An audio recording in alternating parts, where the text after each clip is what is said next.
let it be known that on October 3rd, 5 Power 5 head coaching positions are now open. The latest, Paul Chryst at Wisconsin. Now, the Madison native was fired following a 2-3 start to this season.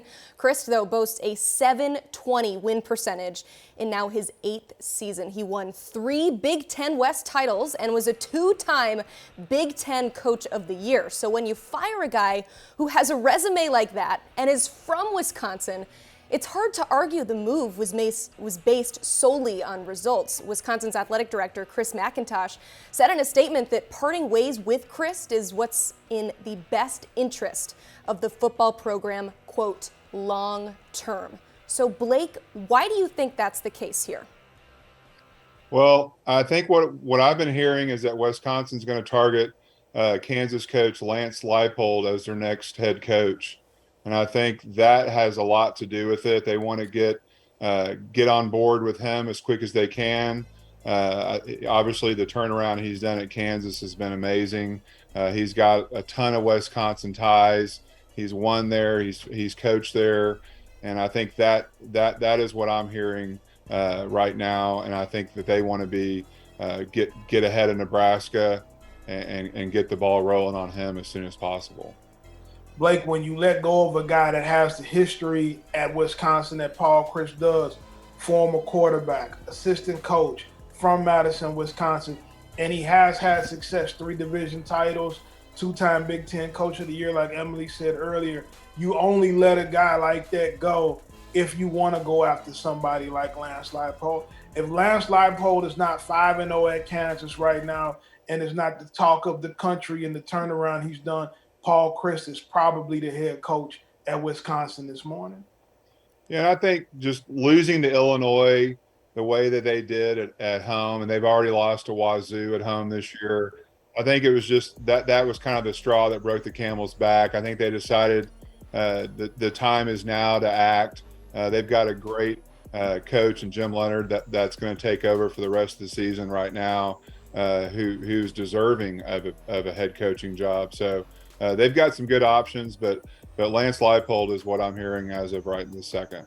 Blake, how good of a job is this, though? Like, if they're averaging 9 wins a year, do the people at Wisconsin really see themselves as a top-tier job in the same light of Ohio State? Because they've been winning a lot, but they don't compete for national championships, and they hardly ever have. Is this a case where the expectations are higher than maybe what they should be for Wisconsin?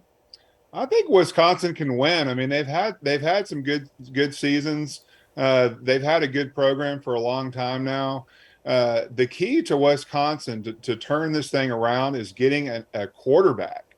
I mean, that's what's held Wisconsin back more than anything. Is Russell Wilson's the last quarterback that they've had that's had any kind of success there. So they've got to find the right fit at quarterback. They have a very good defense there every single year. They've got huge offensive linemen, always have a great running back, good tight ends. They have the weapons to do it there, but they've got to get a quarterback, and that's the most important thing. And if Lance Leipold is the next head coach there, then expect them to go after a dual threat running quarterback like Jalen Daniels is at Kansas right now. Carl, I've got to turn your question on to you. I mean, can Wisconsin be one of college football's elite? Well, I think that they can consistently be a top 25 team. I don't know if they can consistently compete for national championships, but for going back to Barry Alvarez and Brett Bielema, they have always had a really strong football program, and they've done really well in the Midwest with recruiting. The whole Paul Chryst was a successful coach. Mm-hmm. You ask me right now, how many college football programs at the Power 5 level would take a .720 win percentage? Just a bunch of them that would take what Paul Chryst has done and be really, really excited about it. I think Wisconsin was doing what they always done. Now, we didn't expect them to lose to Illinois, and we didn't expect them to lose to Washington State either. But his body of work over that period of time, it does make this move kind of a head scratcher in terms of what direction that they want to go in. You're looking ahead at Wisconsin. There's going to be a lot of change in the college football landscape as a whole. And our friend Bud Elliott of the Cover 3 podcast threw this one out, guys. How much harder does this job become when you add USC and UCLA? And we'll say if and when they do away with the divisions. Carl, we'll start with you. It's pretty smooth sailing making a living in the Big Ten West, but it's going to get a lot harder down the road. Well, it's going to be extremely tough the way the Big Ten is transitioning. You add UCLA and USC. But guess what? This is the life you chose. When you choose to coach at the Power 5 level, you're making millions of dollars. You add a program that sees itself as a national contender.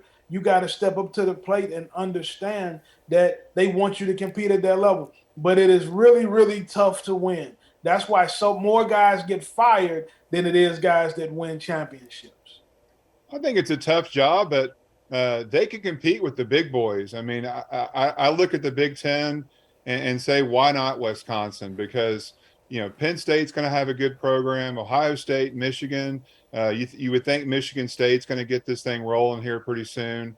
And there's other good programs as well that can compete at a high level. But Wisconsin can play with those guys just as easy. They haven't looked as good this year, but it's all comes down to the quarterback. To me, they find the right guy at quarterback, change their whole system, their whole season, and if they can get that right, which I think they can through the portal. I mean, they'll have their choice of 50 different quarterbacks to go there if they got to find the right one for the system that they're going to run. And if they do that, they've got talent around them to win now. And Wisconsin's also put a lot of talent into the NFL, which is a very attractive thing to recruits. Well, in the meantime, defensive coordinator Jim Leonhard will step in as the interim head coach. He is also a Wisconsin native whose name has come up over the years for various openings, but he's stuck with the Badgers because it was kind of assumed that Leonhard was the unofficial head coach in waiting. So now he's the guy with 7 guaranteed games to prove himself. Carl, does he and should he get a fair shot at this job? Well, Jim Leonhard is a stud, one of the bright young coaches in the game. He's an outstanding recruiter and has been an outstanding defensive coordinator for the most part, has Wisconsin ties also. I think, though, that it's going to be hard for an interim coach to keep a job. I think consistently that's the case. And it seems like they had their eyes set somewhere else. But what if he wins out? That's a possibility too. If he wins out, can you not put him in the top seat? It becomes a very, very difficult thing. And there's a lot of quality football coaches right now that are winning that also have Wisconsin ties. So it could get interesting to see what happens with this job. But when you're the interim coach, you have the best shot because you have the on-job interview. And those players seem to be really salty about what's happened. Maybe he can rally them together and go on a run. And then you never know what happens. But even if Jim Leonhard does not get the Wisconsin job, you would have to think he's going to be at the mix with some of these other programs that are going to come open because he is one of the hot names on the board right now. Yeah, Jim Leonhard has a defensive IQ that is off the charts. He is an elite defensive mind. He's going to be put in a great position there to have some success now. It's a little tougher after a couple losses, but if he can rally the troops, and maybe it doesn't work out with Lance Leipold. So you never know.